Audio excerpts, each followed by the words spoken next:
As I mentioned a moment ago, my name's Kristen Fletcher. I'm the Programs and Engagement Manager here at the Haley Public Library.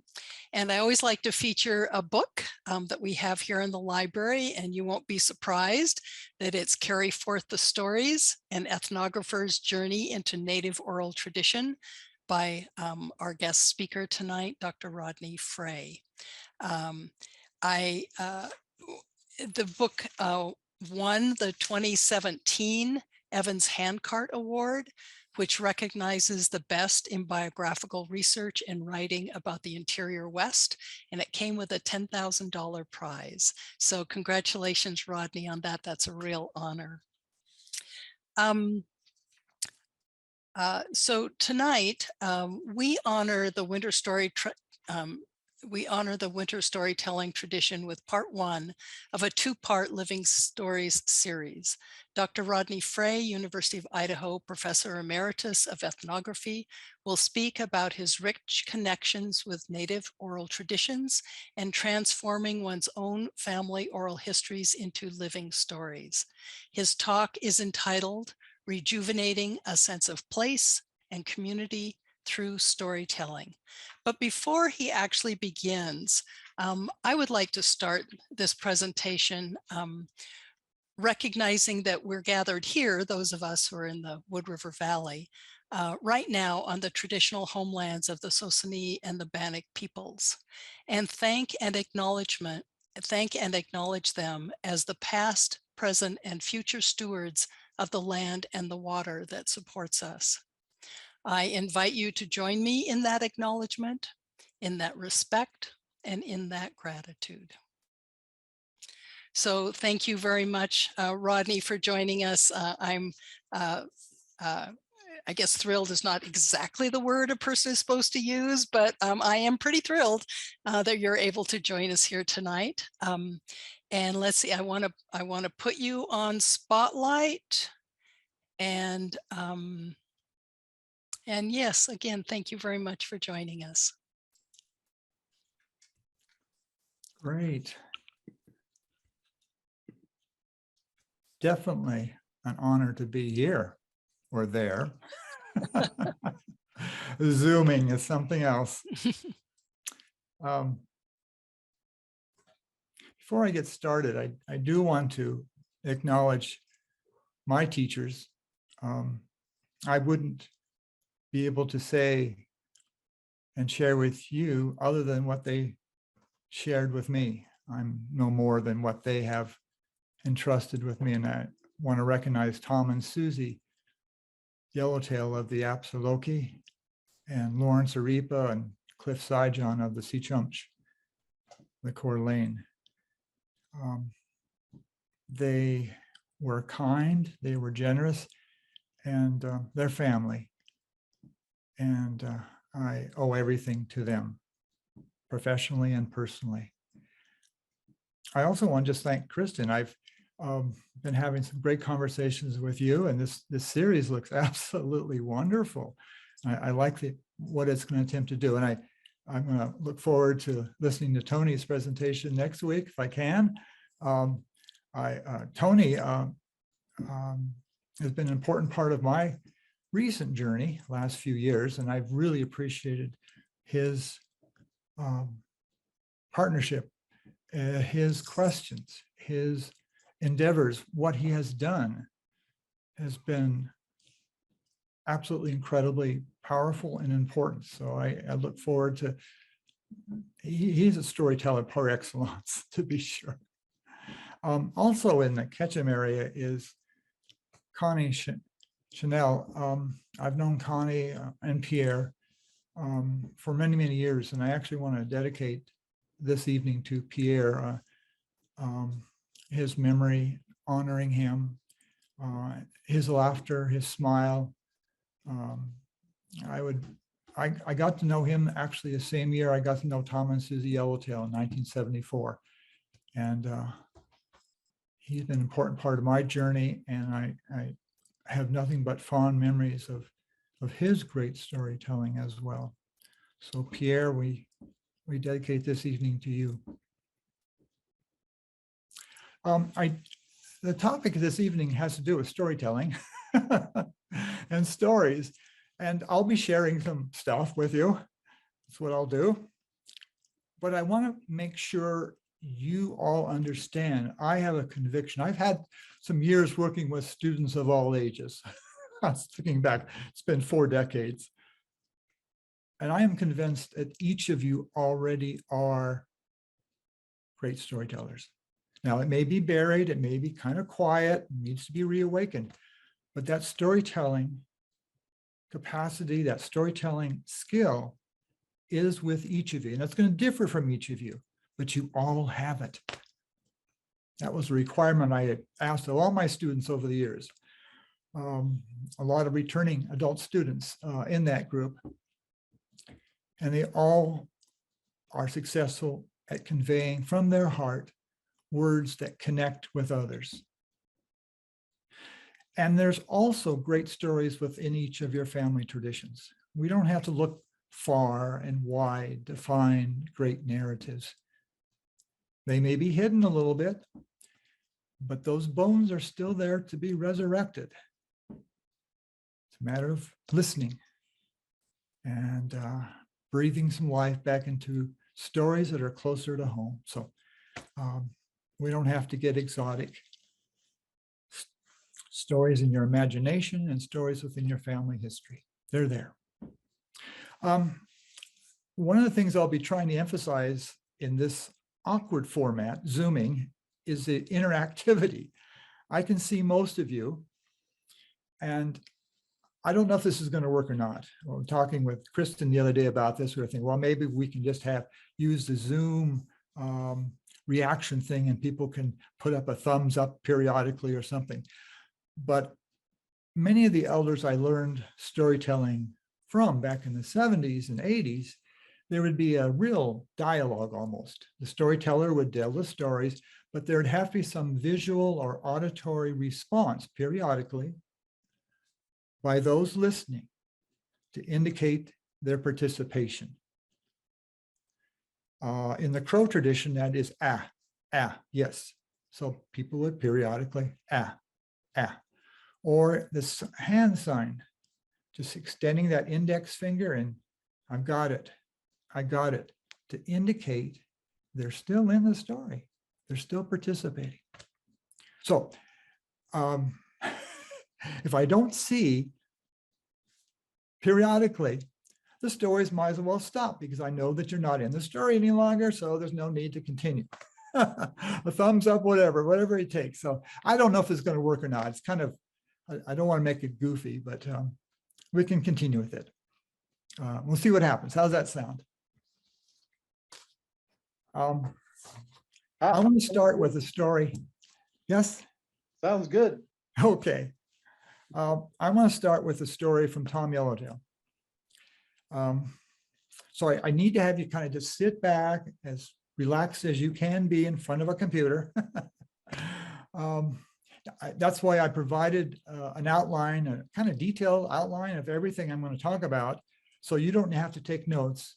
If you want to take notes, if that helps you listen, be sure to do so. But there's no need to because all that information will be given to you as well, just to relax. This is a little story that I first heard Tom share with me back in 1974 when I first showed up working with his family and many other Crows in Montana. And I would hear it periodically reiterated by Tom until his final rendition of telling it to me 19 years later, just months before he passed at the age of 90. It was by far his most cherished story. He loved it. It reflected so much about him and so much about his people, the Absaloki, the Crow. And putting together this little talk this evening, I realized how important it had been for me too. My very first published article in 1983 was around this particular story. And I began looking at some of my books, and by golly, that story is in 3 of the books and in an essay in a 4th book. And I couldn't get away from it. And as you'll see, that story was also pivotal for me helping me navigate an important time when I had cancer, a healing journey. That story helped lay out the landscape. So story has also become very important for myself. So I'm going to begin that story by actually reading when I was working with Tom, and again in 1993, soon he would pass, but we were able to, he wanted a set of stories to be included in one of our shared books, Stories That Make the World. So let me begin by reading his exact words on this story. In the days when we still move about the country, the territory where the Crow Indians roam about, moving from one place to another, in this area, comprising the rivers, the Little Bighorn, the Yellowstone River, and the Missouri River. And the Indians, they would follow these rivers, move about them, their days spent there, this way, that way, over to North Dakota border, Bighorn Mountains there, all these areas, these mountains here, the Rocky Mountains, all these mountains, they would go there. And in the camp, there was a young boy, mischievous and always excited, running here and running there. And this particular evening, the camp had been set up. People had put their fires out, cooked their evening meals. And after the meals, the hot coals from those fires were still in the fire pits, and the children were having a good time. And this young boy that I was telling you about, this young boy, this young lad, he was running about, chasing, having fun. It was a good evening, a great evening, as they were there by this river. And maybe he stumbled, or maybe he was tripped. I'm not sure what happened, but he fell. This boy I was telling you about, he fell. And where his face landed, his face fell into one of those pits of hot coals. Those hot coals, all the side of his face. It was badly burnt, and he jumped out, jumped back, jumped quick. And he was in so much pain, so much pain. All of the right side of his face was badly burnt. One of the elders saw this. He saw this, and he comes running. As he comes running, he picks prairie dog tail, what we call prairie dog tail, yarrow, puts it in his mouth, chews this. And when he gets to the young boy's side, gets there, he pulls this out. And the poultice, what he had been chewing, he puts it on the boy's face, and the healing begins. He was a bad burn. And they take him to his lodge, and his parents are there, and the pain is deep, and it's a bad burn. Well, some time passes, and the pain's gone, but there remains a bad scar, a bad burn. And he looks out from his lodge, he looks around, and there are his family, his friends playing. And he comes out, he steps forward. And we all gather around him because we had not seen him for some time. And we look at him, we look at his face, and it's badly burnt. And someone over here yells out, "Hey, burnt face. Hey, burnt face." And he hears those words, and it hits him here. And he turns around and goes back into his lodge. And that's it. He always stays in his lodge. There's a big dance out this evening. And some people have themselves in their best regalia, and some people have their faces painted. And he decides to paint his face, put on his best regalia. He'll go out again. It's evening. There's a big dance going on. He comes out, hasn't been out for a while. He comes out. We gather around him. We hadn't seen him for some time. We look at him, and through the paint, we can see. And someone yells out, "Hey, burnt face." And he hears that and feels bad inside. And that's it. In fact, he follows the camp but he even sets up his lodge far from everybody else's lodge and just follows behind. Wherever the camp goes, along the Little Bighorn, along the Missouri, wherever they go, his camp is always separate from everyone else's. And that's it. That's how it is with Burnt Face. So I'm going to pause there. And just how awkward this is in Zoom. We're trying to do something that really is interactive storytelling. And this format kind of is ironical in that sense. There's challenges, but it's best we can do. So I think I hope everything works out next week, Tony, for you to have at least partially live audience in that interaction. It will be great.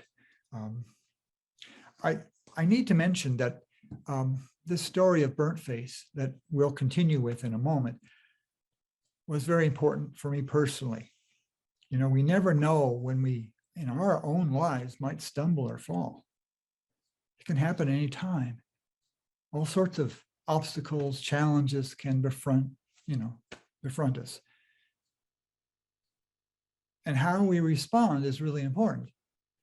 And when things, and I suspect in all of our lives, all of your lives, you've had those challenges, you've had those barriers, those obstructions, whatever they might be. They've been in your path as well. And how we respond, often we dig deep into our own stories. We dig deep into what is most meaningful to help navigate that territory of that obstacle. Well, in 2004, I came down with third stage cancer, and caught me off guard, as maybe you've experienced too, just out of the blue. I had no heads up, this is coming. I had felt great, and then suddenly it was there. And it meant a new course, an obstacle. Not unlike a burnt face in a sense. Something rendered me as if symbolic of an orphan, so incomplete, as Burnt Face was incomplete. Now, for the crow, they love their beauty, and they love their long hair and their pompadours. And to have this, to grow into adulthood, represented a challenge that he'd have to address. And cancer was that challenge for me too. And it was kind of interesting. This was in 2004, 2005, just before I came down with cancer.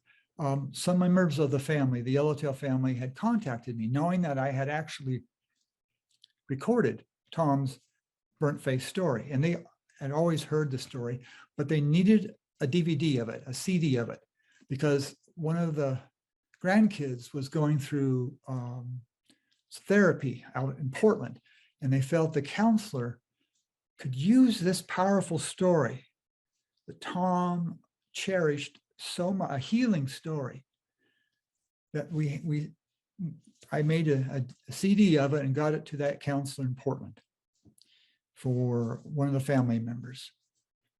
And I was reintroduced to that story I had not heard since 1993. And then my own journey, like Burnt Face, is about to begin. And I listened to that story, and that story helped me navigate the territory. The elements of that story helped me navigate that territory. Well, Burnt Face is traveling with his family, but always a distant, far removed from them, always way back there. And after a while, the camp moves just below the mountains of what we'll call the Bighorn Mountains today in Wyoming, the Bighorns. They were there at the base of it. And he visited with his parents, and he asked them, I need to do a journey now. I need your help with that journey. I need to go out by myself. I need to go to the mountains to fast, in those mountains to pray with all my heart. I need to go up there. I can't live this way. I need to go up there, he said. I need to go up there. And after a while, the parents knew that their son must do this. And the father prepared him and the mother prepared him.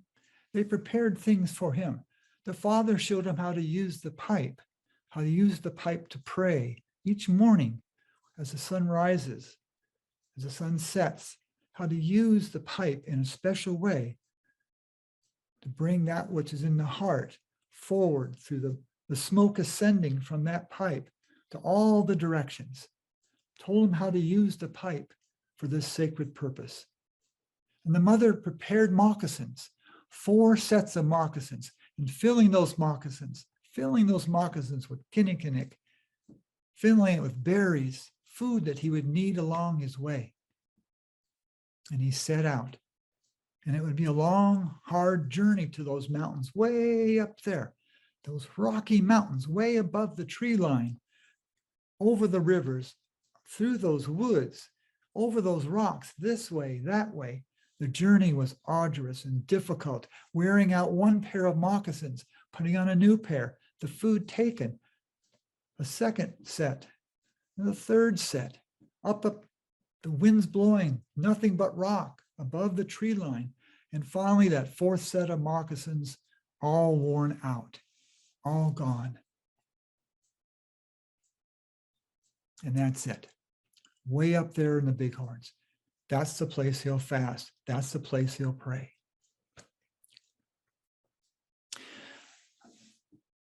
Let me take a break here. I've early on working with elders, Sichums, Nimipu, I was introduced to the idea that a story is like a being, a living being made up of bones, made up of flesh and muscle. As the elder shared this idea, he said, the bones represent the foundations of the story, the teachings, the mip, all that which is encapsulated in the content, the what of the story. For these sacred traditions, there's so many bones. They can't be added to or subtracted. You need to get all the bones there. The bones are the foundation, the themes, the mip, the teachings. But that story, if it's to come alive, you've got to add flesh, you've got to add muscle to those bones so those bones can move. And that's the responsibility of the storyteller. With all of his or her techniques, to put flesh, to put muscle on those foundation, on those bones, so the story can come alive, become itself.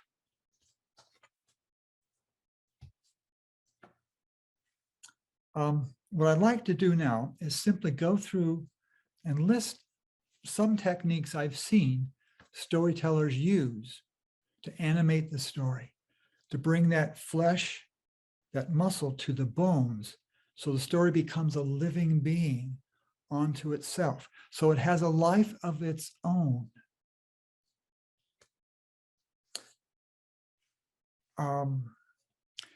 And I want to suggest there's various techniques, and I'm certainly not going to go through a whole list of things,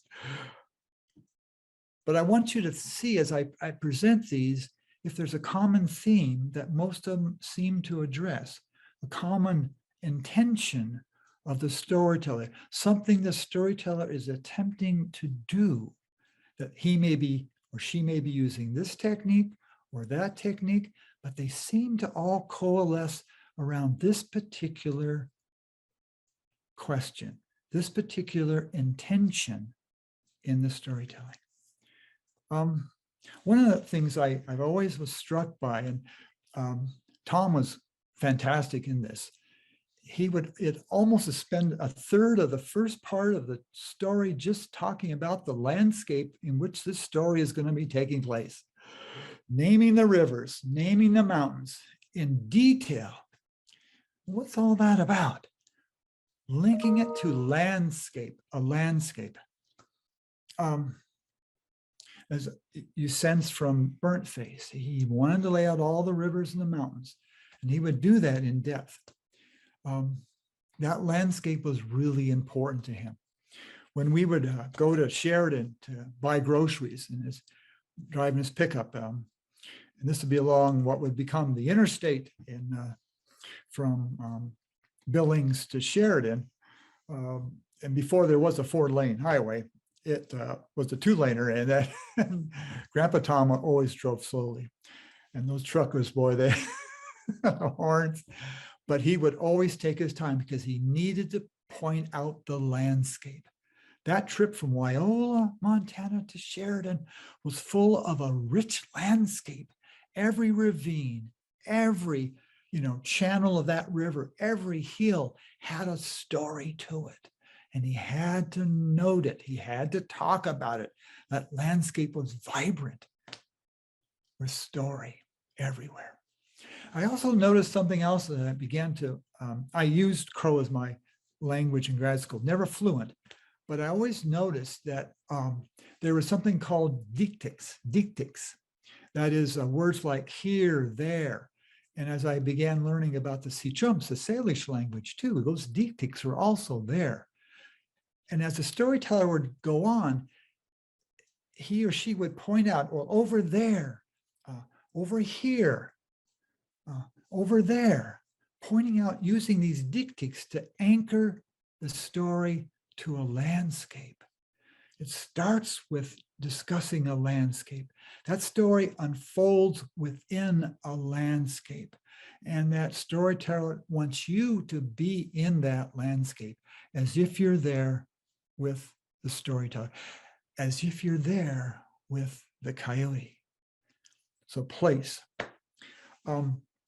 Another quick reference. I don't know if I'll get all these in, but various storytellers use voice, intonation, pauses, deliberate pauses here and there to bring an animation to the story.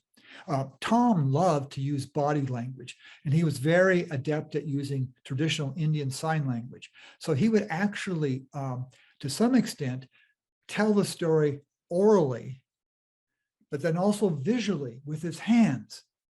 And there's actually moments when he would stop talking, but you wouldn't lose a beat of the story because those hand gestures would keep that alive. The body language, you're not taught to sit on your hands, but let those hands move. Help them draw in flavors and tones of the story. Use pauses, deliberate pauses. Intonation, have your voice change. When Lawrence Laripa would talk about God, when Colin Sutton, Amatkin, the creator, would show up, there'd always be a change in voice. A deep voice would come from Lawrence, changing that voice up to draw people in. Something I also noticed, that there's not a lot of detail in the sense of detailed descriptions in some of these old stories. You wouldn't have a lot of motivation spelled out, motivation in someone's actions. You wouldn't have a landscape in real detail, the flowers and the smells in detail brought forth. And most importantly, you wouldn't have coyote or grizzly bear or salmon described in detail for you. And looking at Nez Perce Nimipu stories, I could never find a detailed description of what coyote actually looked like. It was never, the guy walks on 2 legs, he's got hands, he talks. That's no coyote I've ever seen. Salmon does the same thing. But it leaves, what does that mean? When things are terse, not detailed, what does that require of the listener then? A 6-year-old listener or a 60-year-old listener? to bring their own experience, to connect the dots, to give it a little more meaning. Repetition is something that is often important, used in those stories. Pattern repetition of key phrases, key words. And again, there's a lot of reasons perhaps why that repetition is important.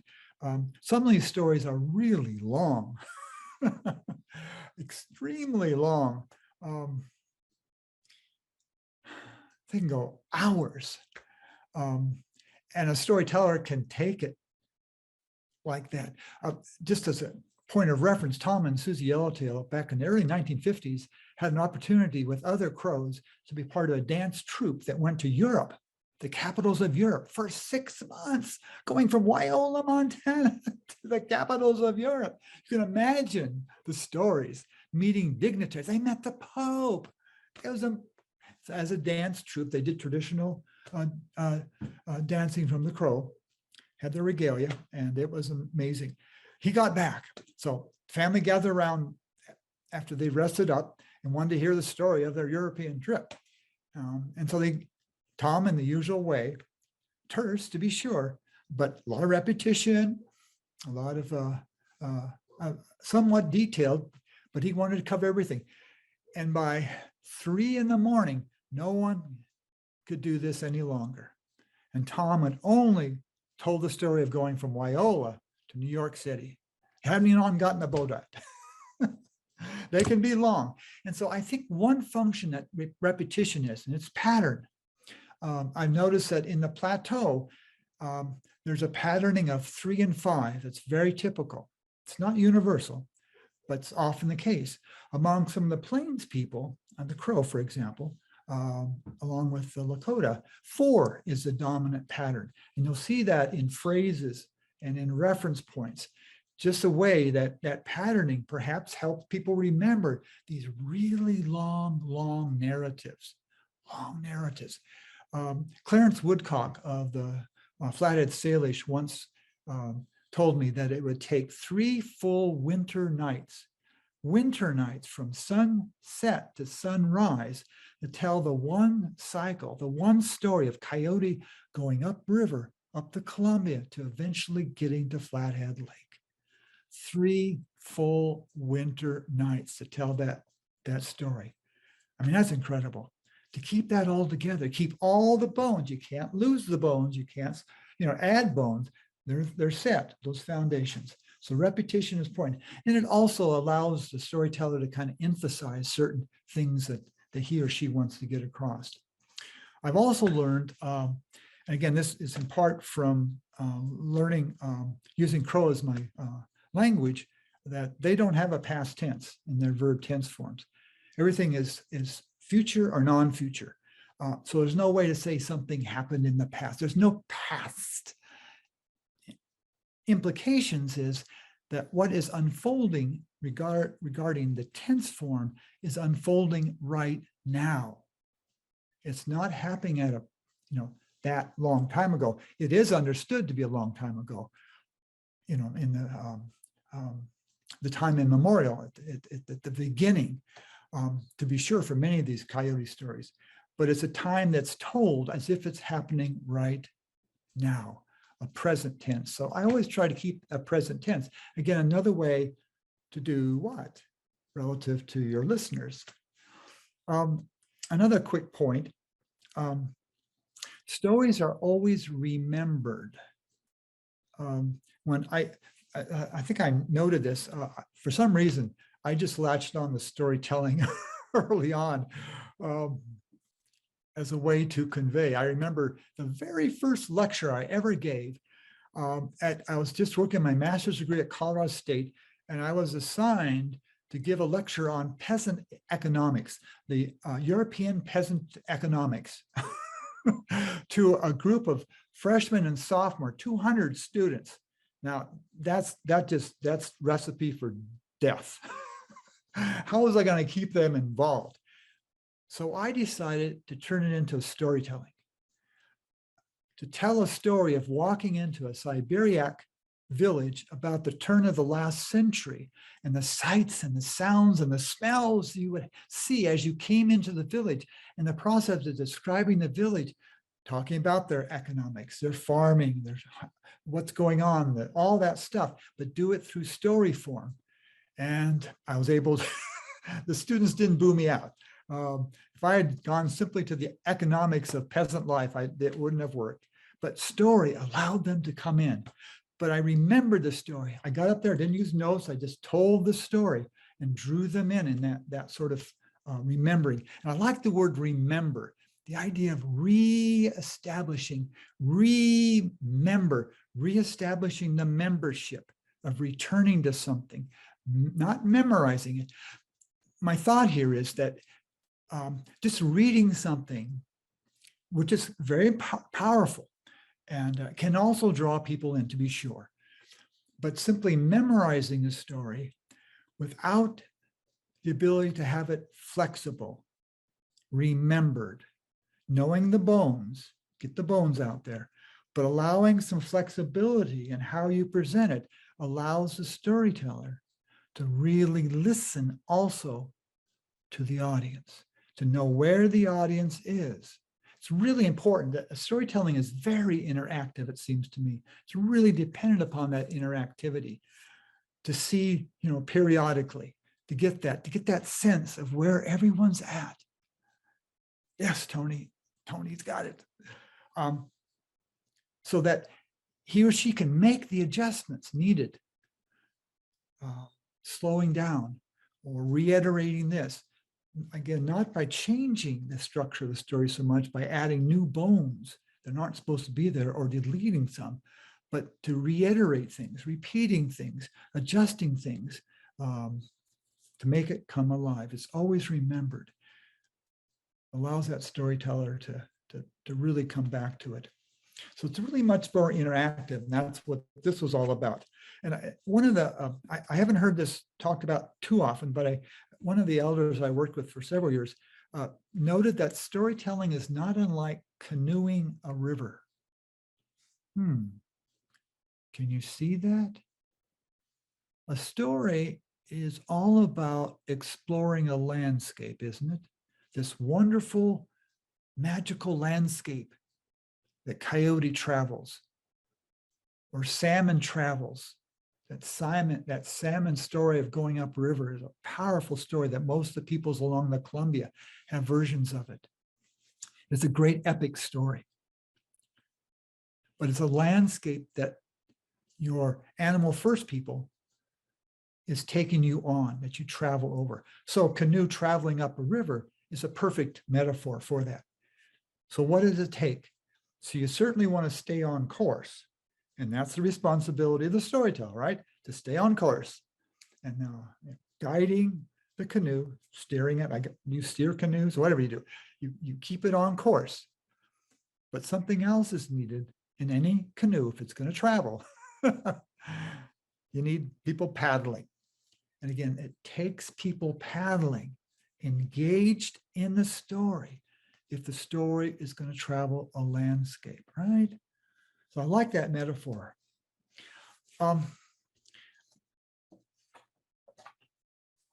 Looking at my notes here. I don't know if you've noticed another quality of storytelling, but it is auditory. It's oral based. There's some visual going on, to be sure. And I love that idea that it's also visual. It's multiple dimensional. But it's most importantly verbal. It's something we all start with. We start with the verbal engagement of the world along with the visual engagement world early on, even before we read and write. It's a verbal world. And it's in the literature that's called orality. And orality is not illiteracy, the lack of literacy, but orality is a form of communication, of remembering, of engaging the world onto itself differently than literacy. There's such a thing as illiteracy, and that's a person that is seeking and in a group that is dependent upon literacy and just doesn't have those skills. It's not the same thing. Orality is a unique form that represents most of human history. And up until literacy was a major form of way we organized things, how we engaged each other, how we remembered things through an orality base. And it's much more complex than we want to go into tonight, but orality is really key to storytelling, understanding that dynamic. And just consider the physiological nature of the spoken word, of phonemes, meaningful sound coming forth from inside you, coming out and given a life. Think about the voice for a moment, orality. As I speak, you simply receive. And it's a physical experience of translating what I speak, what you hear. It's a physiological response you have. And as I speak, unless you can really, it's not difficult, but you can tune me out and you can not engage what I'm hearing. But typically the speaking comes to you and envelops you. It surrounds you. It grabs you almost involuntarily. It links you with something. It connects you with something that you don't control necessarily. You don't have control over it.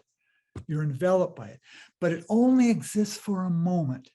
There's no permanency to my words. They're here and they're gone. They're transitory, effervescent, fleeting. It's a stream. Orality is like an event that you're experiencing. It's an event that you experience, all right? That you're engaged with, that you're brought into and connected with involuntarily to the extent that you're still part of it.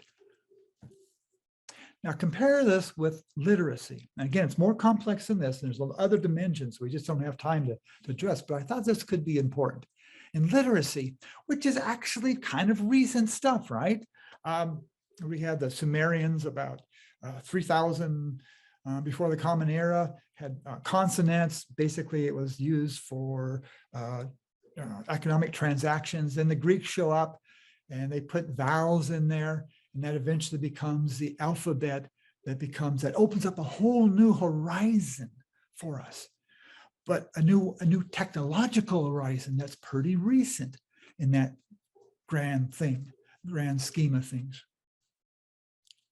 But literacy physiologically does something different. Oh, by the way, I didn't realize this, that in the year 1820, only 15% or so of the world's population, in 1820, only about 15% of the world's population was literate. That's certainly the clergy, the aristocracy, universities, literacy critical to the scientific revolution. I mean, it's amazing. And it was only until the year 2020 that 15% of the world is illiterate. It's only been that long since literacy has dominated. And that, again, that has to do with ways things get structured, organized. Orality and literacy have big implications for how time is understood, how experience is understood, how the world is engaged. If orality is linked to a worldview that you could almost say is a transitory intersection of those participating, an event unfolding, linked, anchored to a landscape. But in literacy, the physiological nature of it, it's controlled by your eyes now on a blank piece of paper, a book that has a sense of permanency, that the spoken word is transitory. There's a sense of thingness, objectness, hardness, permanency here that you control. You voluntarily judge how fast or slow, backtrack, close your eyes, open it. You're in charge. This is very voluntary. You're only connected to the extent that you want to be. You're not involuntarily connected like you were before. And you look at the world as if made up of hard, concrete objects. The extent there's a relationship between this medium, literacy, and the larger worldview, interesting implications for a larger worldview that was very conducive to the scientific revolution. For example, it's very predicated on empiricism and rationalism. Our technology tonight, Zooming, predicated on this reality of literacy, but it has big implications, very different than in storytelling in this more aboriginal, more indigenous format. So there's some interesting physiological implications of literacy. So what do we have in common? I probably said it enough times, I guess. What do you think? When you look at all these techniques, what do we have in common?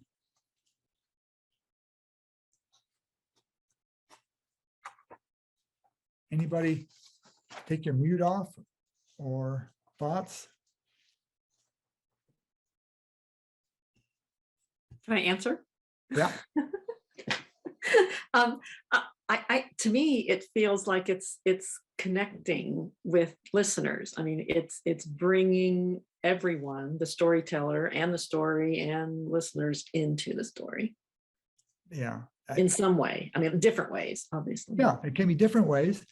It's letting the imagination of the listener become participants. Yeah.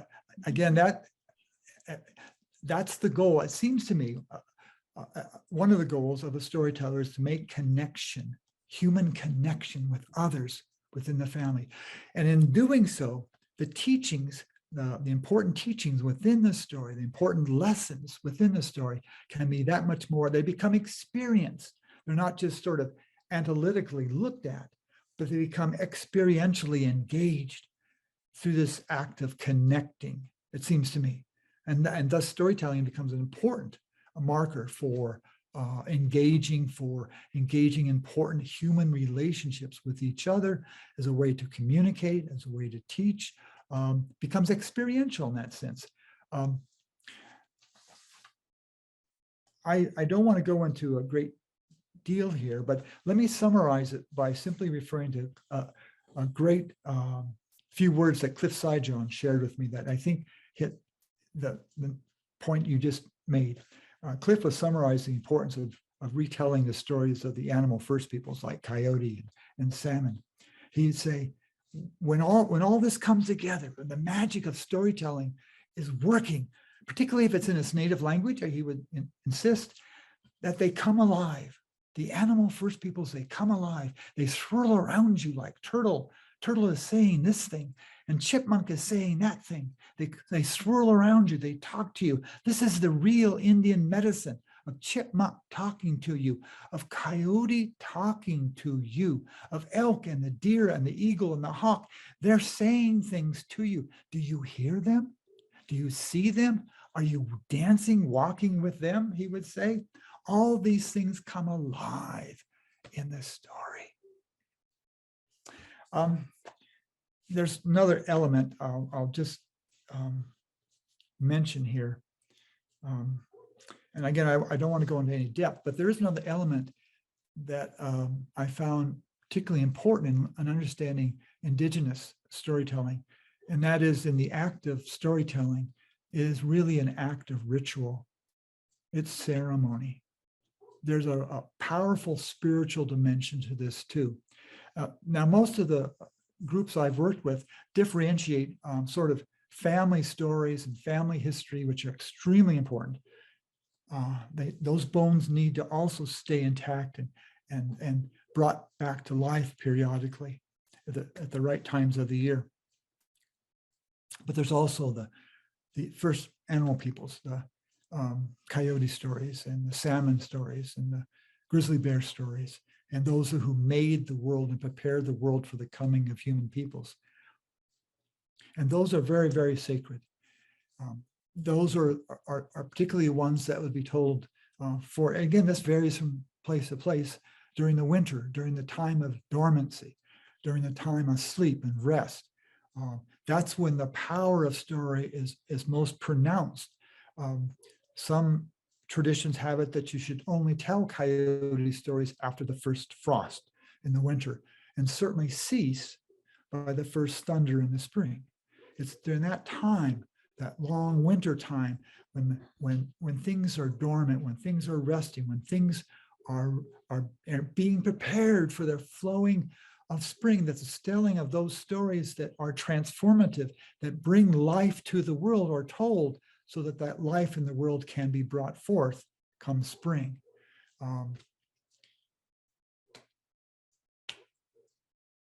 This idea, I guess I was first introduced to this idea. Again, I mentioned I'd use Crow as my language.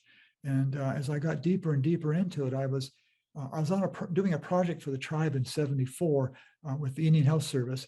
We were trying to, I was asked in my particular role to put together kind of a background on how the Crow understood healing and health. What were the categories they used? What were the processes that they used? And so I was interviewing people randomly and visiting with people on that topic. Often it was the case that when we got to the topic of specific illnesses, people kind of stopped talking about them. They stopped articulating the words of specific illnesses. I was told when you say, after having a good visit with someone, you never say goodbye. You always say, Diawagawik, Diawagawik, I'll see you later. Goodbye, they said, is too final. You don't talk about illness for fear of creating the illness. I was introduced to the term Dashushua, Crow term, literally meaning breaking with the mouth. That which comes through the mouth from the heart, from your heart, with all sincerity, be it a pledge, a vow publicly made, be it your Indian name used in a prayer, be it the words used in a story that are woven into this wondrous tapestry of the story. They have the power to bring that about, not just describing reality, but of creating it, of perpetuating it, that power of the spoken word. Again, it's something that it's lost, and it's something we don't do, but it can. It's important to think about, the agency of our words, the extent of those words, not just to simply describe reality. It's not just a self-fulfilling prophecy, but the extent of those words having some level of power. Dashushua can help influence the world. Let's see, burnt face. Let's get back to burnt face. He got up there, up on the Bighorns, right? That long journey, four sets of moccasins. My goodness, that's a long journey. And he's up there. The first thing he does, he's up, there's a big plateau high above the tree line, right? He's there. And the first thing he does, he takes out his pipe, puts it together, the catlinite bowl and the cherry wood stem, puts tobacco kinnikinnick in it. And he brought some of those moccasins. And he offers a prayer. He doesn't sit there and smoke the pipe, but allows turning that pipe to the directions, to the east, north, west, south, above and below, turning that pipe and letting the smoke come out the stem. And as the Crows say, as the smoke ascends, that smoke carries the words of the prayer to all directions, so all can hear. He doesn't know who might be watching him. Might be the elk, might be the buffalo, maybe the wolf, maybe the awakoi, the little people. He doesn't know. Certainly the sun. He prays. He'll go without food and water. He doesn't know how long it will take. Doesn't know how long it will take, but he'll pray. pray each day, the sun setting and the sun rising. Each day, offer smoke, offer words from his heart. He's badly burnt, you know. It hurts him badly, that burn. All of the right side of his face. He passes the time by showing his heart, by showing his diagaji, his sincerity. He wants to make an offering to whomever might be watching. So he gathers up stones, big stones, those that he can see over there, over here, right here.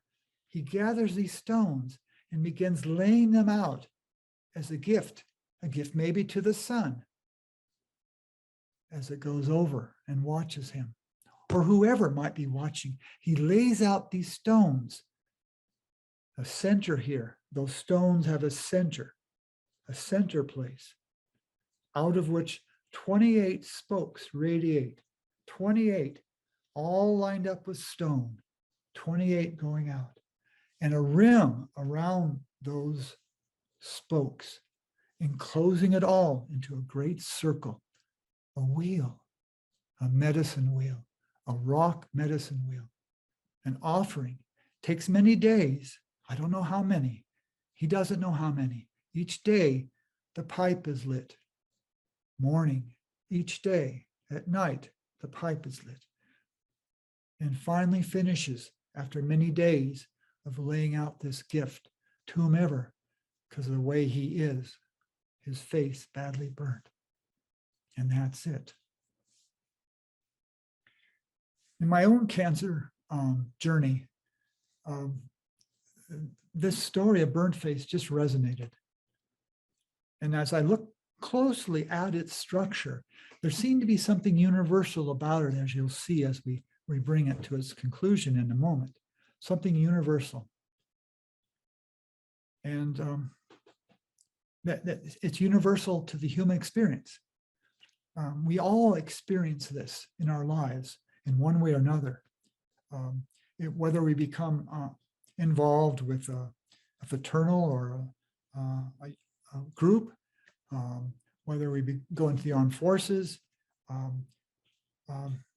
a birthday, a wedding, marriage, baptism. Numbers of rites of passage mark our lives, rites of passage. And those rites of passage have an important function to help us move from one position, one identity in life to another effectively.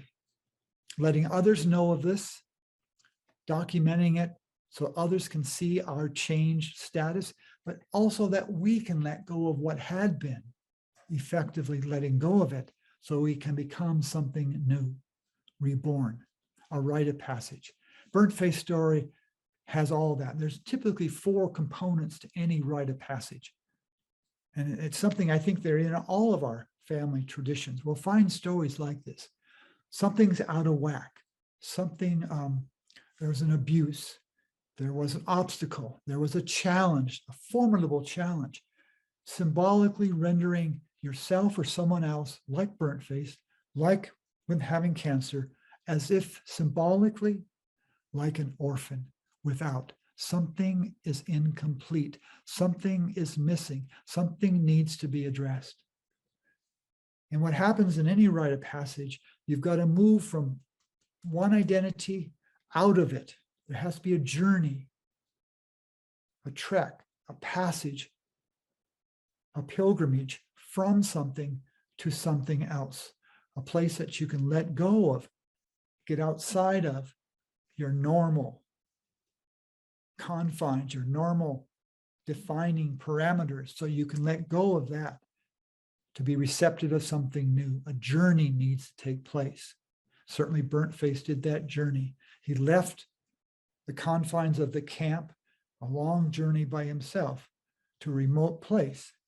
That remote place, like in any rite of passage, like in any pilgrimage, is like a liminal place betwixt and between.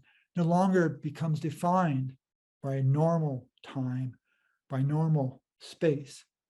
It's outside that. It's a liminal time betwixt and between. You're most receptive then. You're like warmed wax, ready for the imprint of something new. You're receptive, letting all that behind you, going without a journey. Burnt Face certainly did that in a liminal place. And that's where I found myself. I came down with the cancer in 2004-05, and then had a relapse 2009, and it was even more intense, the return, which called for a stem cell transplant and full body radiation, much stronger, this place where I was journeying. I'll just mention very quickly that it was Burnt Face that I was taking those 4 days of full body radiation, was in that lead-lined chamber. I was listening to Burnt Face. Get me through it. Interestingly, the same days of that were the same days that the Crow were holding their Sundance, and they directed prayers my way as well. But I was in very much a liminal place when I was at the University of Washington Hospital. Part of a stem cell, I don't need to go in any depth here, but it was involving your bone marrow shutting down. You're no longer generating red and white blood cells and platelets and that stuff. You're in a liminal state. I was literally hooked up to IVs to keep me alive for about 15 days until I would jumpstart this process again. Some 10, 15 days it was. I think it was about 12 days or so. Anyway, it doesn't matter. As I was spending my time in this liminal place, you really get down to basics. You're this close, kind of a Walking Dead in a sense. And I was walking around the hall on my wing, and there were others who were all going through the same sort of cancer treatment at different stages of it. But it was amazing when I walked the halls on one of those particular days. The doors were often open, and what was inside those rooms rushed out at me in such a crystalline clear, vibrant way. It was a form of empathy I felt for those in those beds I've never felt for a human being before. This powerful sense of connection, of understanding, of empathy for them. And it was during this time of being in a liminal state that gift, the power of empathy, that I've always had tremendous respect for as a result of that experience on my journey. Well, Burnt Face was up there. He had fasted for many, many days. As Tom told this story, he says he lost track of time. It could have been a week. It could have been 2 weeks without food and water. He didn't know. That's not the point of it in this liminal state. He was there in his spirit. And they come to him. The little people come to him. They had been over there and they come to him. They had been watching him over there all this time, watching him, watching his heart, watching him, what he would do, what his actions were. They watched him and they came to him and they said to him, "We've come to you. We've come to you. We've been watching you. We've come to you. We're going to take that which you hate away. We're going to take it away." And as Tom told this story, they made his face look as if it was a newborn's face again. That which he had hated was completely gone. And they said that they would be with him all of his life now, be with him all of his life, be his medicine father, a father to a child that they adopted, made complete. Having rested and drank water again and ate, Burnt Face makes his way back down to his people. Takes him a while. They're there with him. They come with him, the little people. Others don't see them, but Burnt Face knows that they're there. And Burnt Face comes amongst his people again, his parents, who don't recognize him. They don't recognize this as a person who left so long ago. And they have a talk, they visit. He tells them what happened. He tells his story. He retells his story to them many times. and they know him. He keeps that name in honor of that which he went through, burnt face, and himself becomes a great healer. Transformed, becomes a great healer. That was Tom's story, a powerful story. And for me, also very powerful.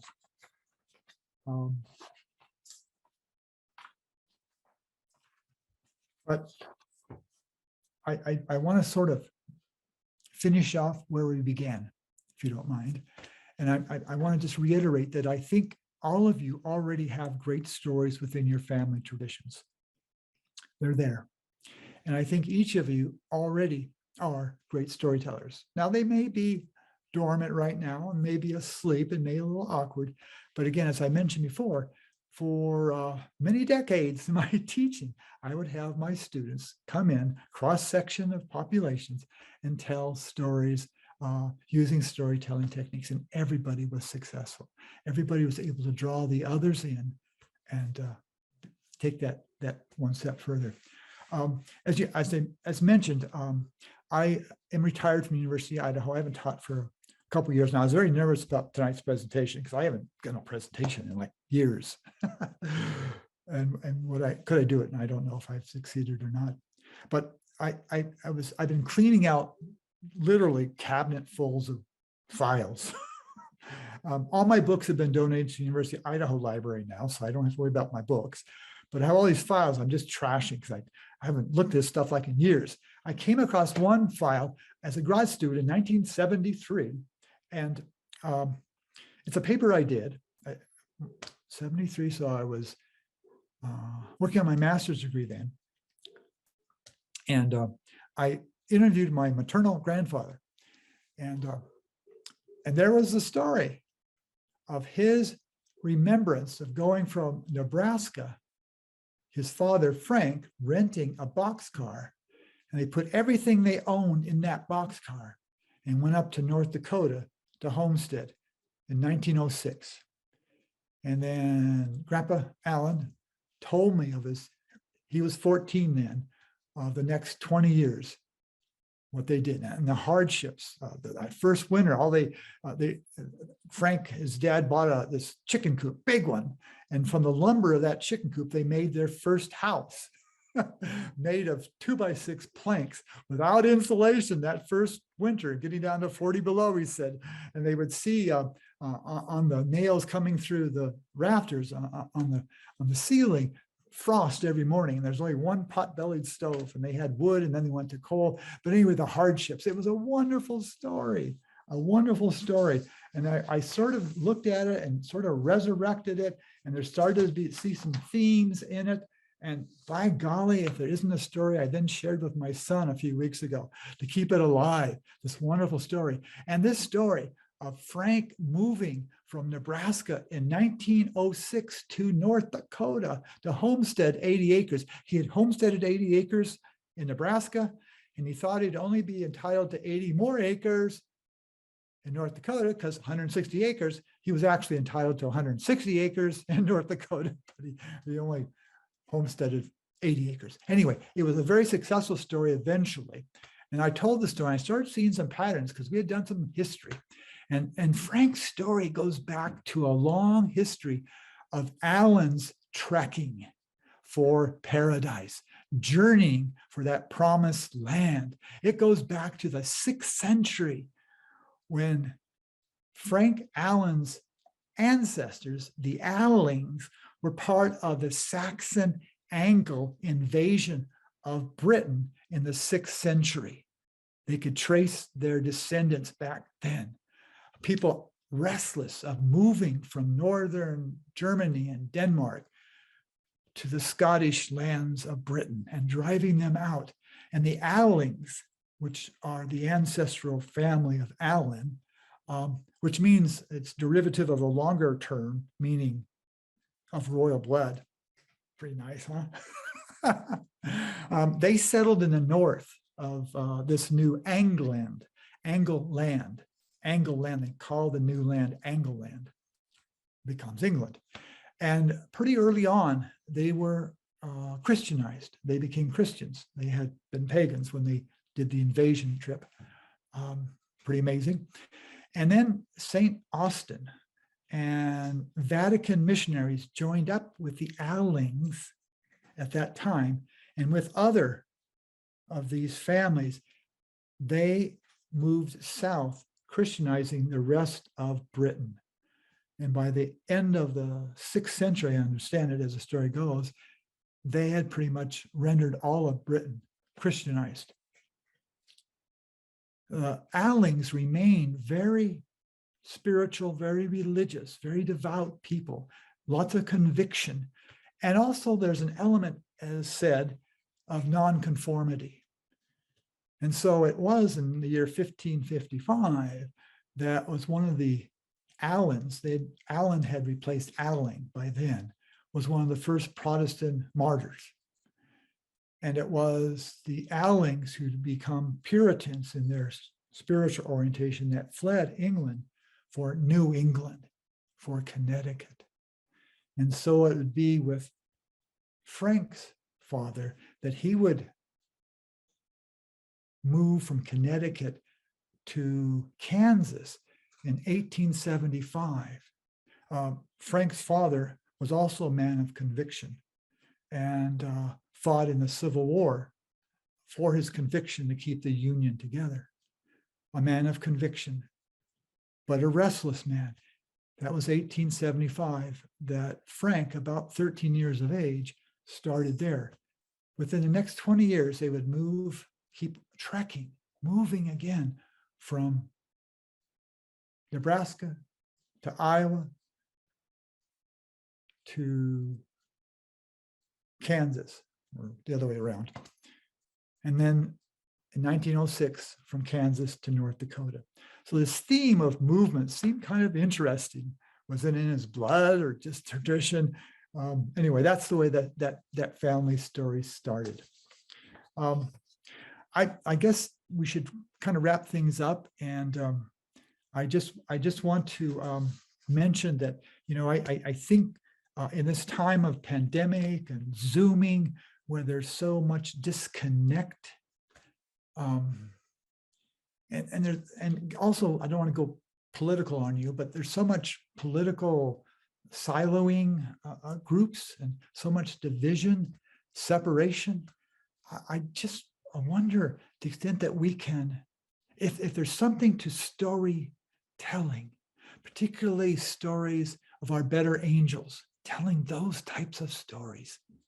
If there's something healing about those type of stories for us to consider, of bringing people together. And that's why I'm so excited what Tony's going to be doing and what you'll be doing in the weeks ahead, creating just this powerful connection amongst yourself of community that links you to place, that links you to each other, that story uniquely can do for yourself.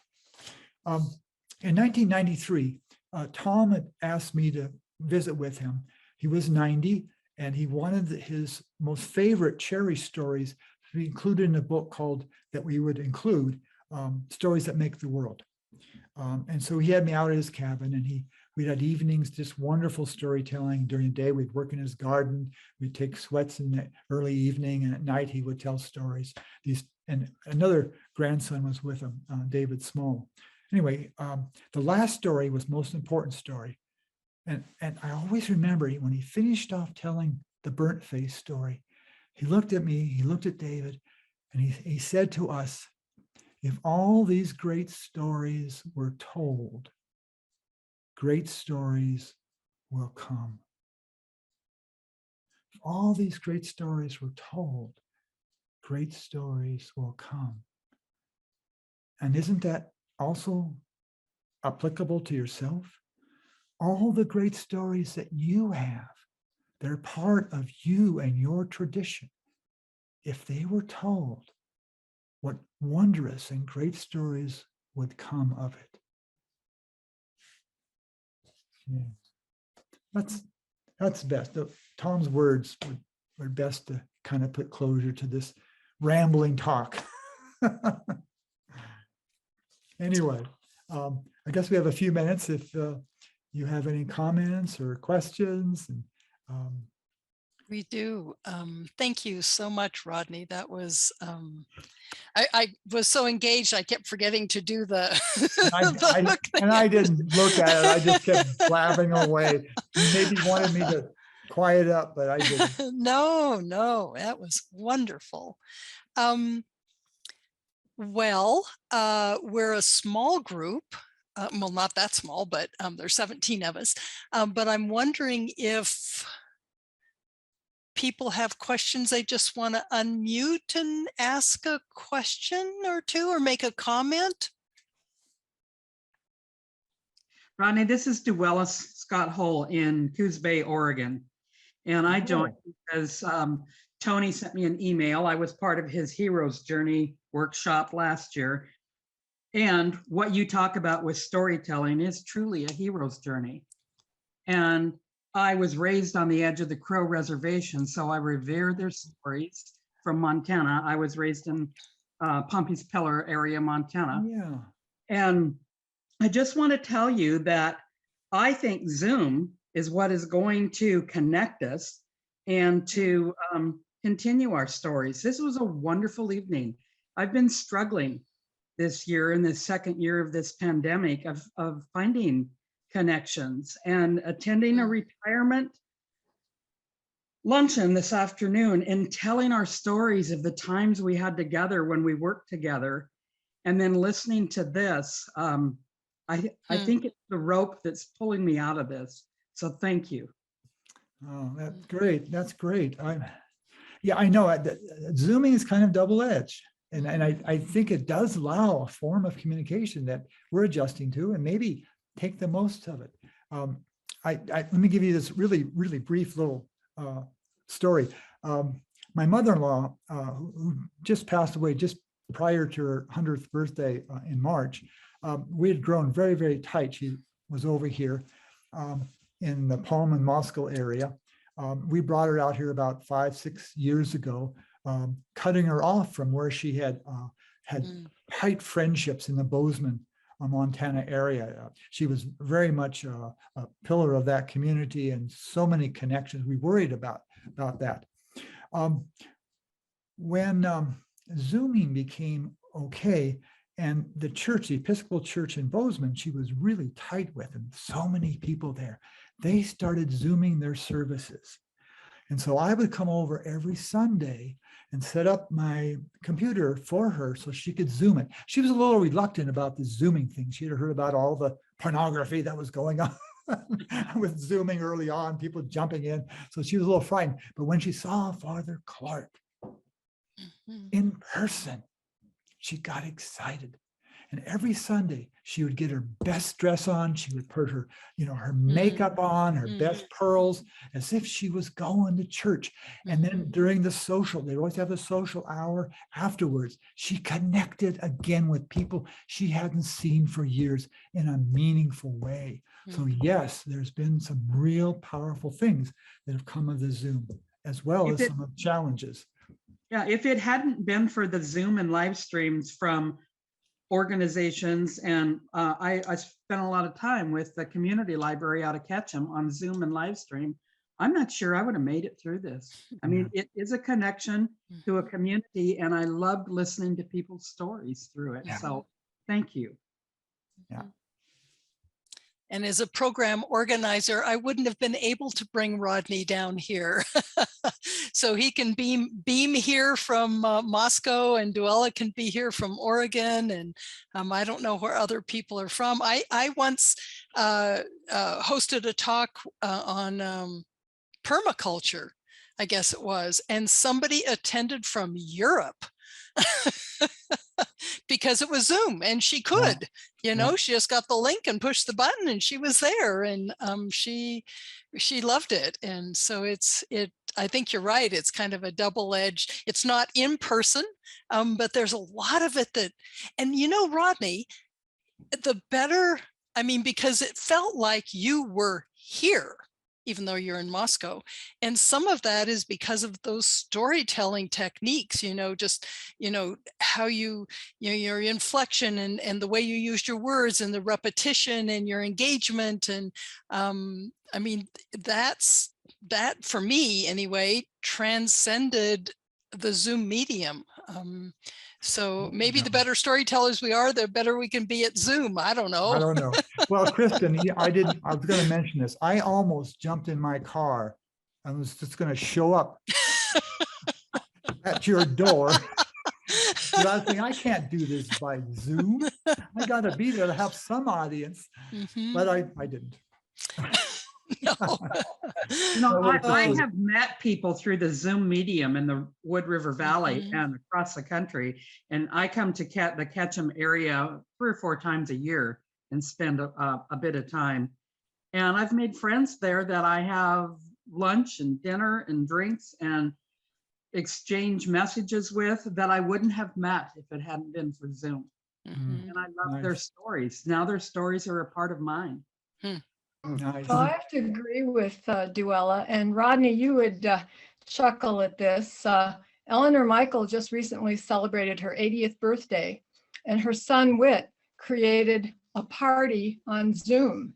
And so we all attended from all over, although her immediate family was all in Moscow, but there were plenty of us from other places. And so we all had to prepare a limerick and and then volunteer some photos and whatnot. But yeah, it was a great afternoon of storytelling. Wonderful, wonderful. My 70th birthday party last year was a Zoom birthday party arranged by my former high school English students. One of them even baked the cake and sent slices of it to each of us. Great, great. And I'll just mention that I believe that was Darlene Dyer, who spoke just a few minutes ago about the birthday party, at least looking at the little microphone going up and down. For those of you, because you're still on Spotlight, Rodney, so we can't see everybody. But Darlene was featured in Tony's talk just a few weeks ago because she worked with Isabella Bond on the Nami'ipu or the Nez Perce Reservation in their Outward Bound program. Is that right? Yeah. So anyway, just a few more connections we're able to do via Zoom. I love it. Yeah. And I just wanted to mention a couple people had to bow out early. Somebody, Wesley, says, thanks for this great program. I'm so glad you're recording it because he had to leave. Somebody else, this was great. This was really great. Learned a lot. Let's see, something about that I really enjoyed the evening as well. And anyway, some folks had to leave a little bit early, but I just wanted to share some of those comments. Do we have any other questions? I don't have a question, but I just want to make a quick comment if I could, Kristen. This is Tony Evans. Rodney, I really enjoyed revisiting some of the stories from your book, your memoir, and it is just so enriching for me to hear about the value of orality. You know, we work with words all the time. We're writing, we're reading, and yet I think it's shown me personally during the pandemic just how isolated I can become to the community of people who listen. And I feel like the essential first ingredient in storytelling and perhaps in culture since forever is to have people who sit and listen and who pay attention for minutes and hours at a time to a story. And that kind of attention span is so rare, I find, in my own life. And the connection, the physiological connection that we have to a storyteller and to other people listening to a story is something I really needed to be reminded of. And so I just want to thank you for that. And I want to thank you for your work as an ethnographer, as an anthropologist, in working with cultures who are still connected to that tradition in a way that most of the world really is not. Yeah. And you're, bringing this message to us here in the Wood River Valley, the importance of family stories, the importance of sacred stories, just reminds us, it reminds me, it resonates with me, with the landscape, with the culture of this place. And I just want to express my gratitude for you and the work that you do and for visiting us here. No, thank you, Tony. It means a lot.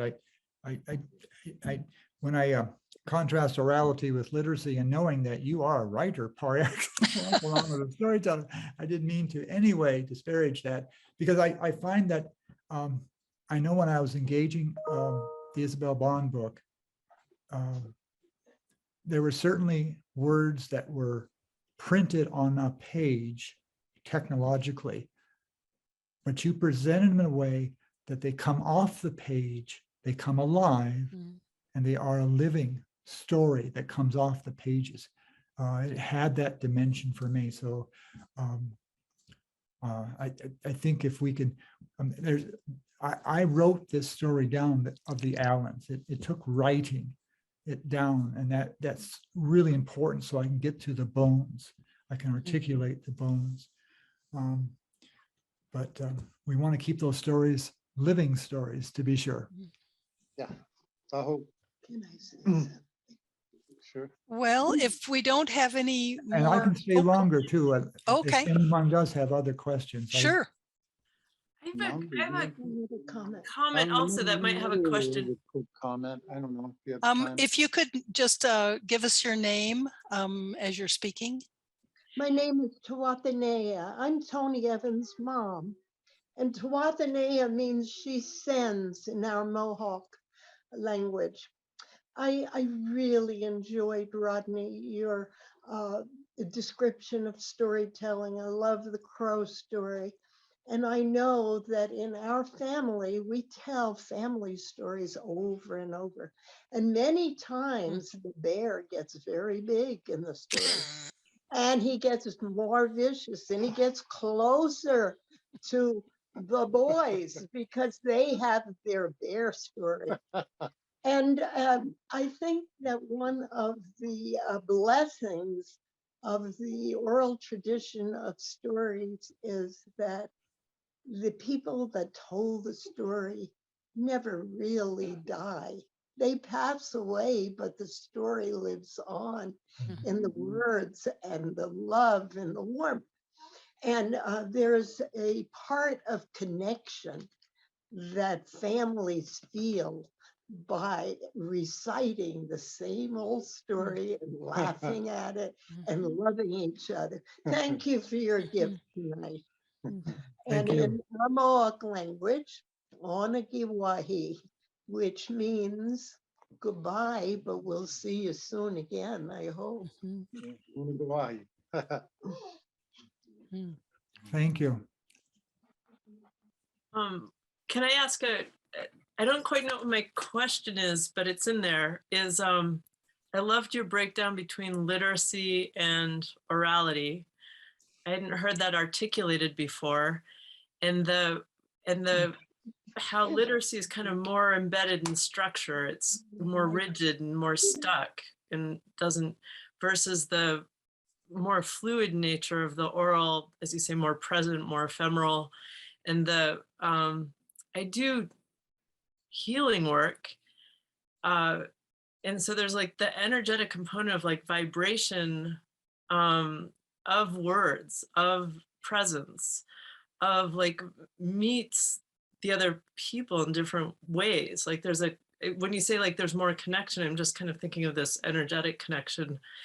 By the way, I've been to Sundance and I met you at I went with the Emeritus family, but even just thinking of the Sundance ceremony, like there's so many layers of or dimensions of an experience, and just it was so great to be reminded of like how the oral tradition has like this deeper bandwidth, I want to say, of being human, or how people connect.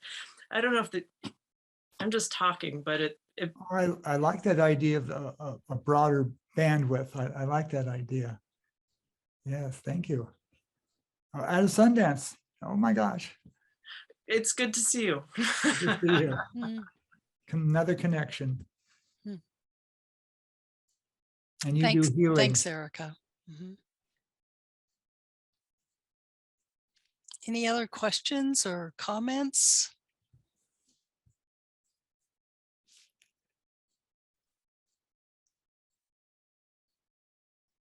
Always good to pause and let people reflect for a second if they do have a question or comment they want to share. And if something comes up, my email is available. Maybe you can put that out. Okay. Always up for a visit. And I'm going to try to, if it's okay, to tune in next Thursday. Absolutely. For Tony's presentation. Yeah. If it's on Zoom, other than that, you are going to have to hop in your car and drive on I down might here. just do that. I might just do that as my excuse to get down. It's really, well, it's a little bit far, but it's a good drive. it's Yeah. a good drive, but a good one. It is a good drive. Mhm. You can still do both. So I can't drive from Coos Bay. Yeah, that's right. Well, thank you, Rodney Frey, for sharing your, oh golly, sharing your what? Sharing Sharing what's been shared with me. sharing what's been shared with you. Always think of the Mhm. elders. They Mhm. made this possible. And that's a wonderful point to draw the evening to a close. Thank you, everyone who has participated, has been a listener participant tonight. Whoops, can you see that? There we go. Whoop. And hopefully you can join us next week for Tony's storytelling workshop, whether it's virtual or in person. So take care, everyone. And thank you again, Rodney. Thank you.